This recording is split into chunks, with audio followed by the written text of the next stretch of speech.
This video shows the effect of pruning conditions and some real-world experiments in this paper. This section shows the effect of the proposed pruning conditions. If we use brute force to generate a 5-level mini-max tree, the mini-max tree will be like this. This animation shows how the tree is generated with pruning conditions. The pruned nodes are marked with red. The total number of nodes in a tree with pruning is much less than the previous one. This section shows the implementation of the worst-case mini-max tracking using ground robots. We carried out 3 sets of experiments. The first one is tracking a stationary target. We use a 5-level mini-max tree, so we can look ahead of 2 steps.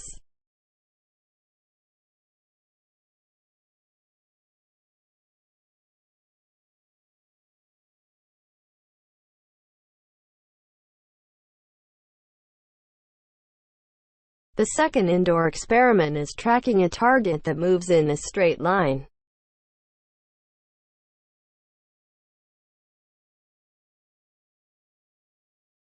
These 2 examples show when the target is not actively escaping.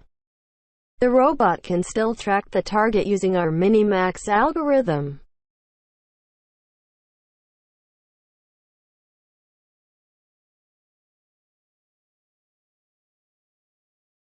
The third indoor experiment is tracking a target that actively chooses adversarial control inputs to evade the tracker.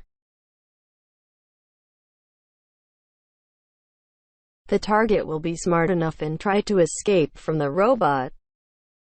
However, the robot would not lose the target with the mini-max search.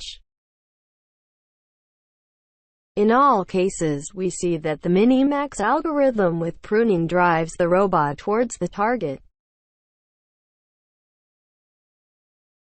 Furthermore, the experiments demonstrate that the mini-max algorithm can be applied in real world.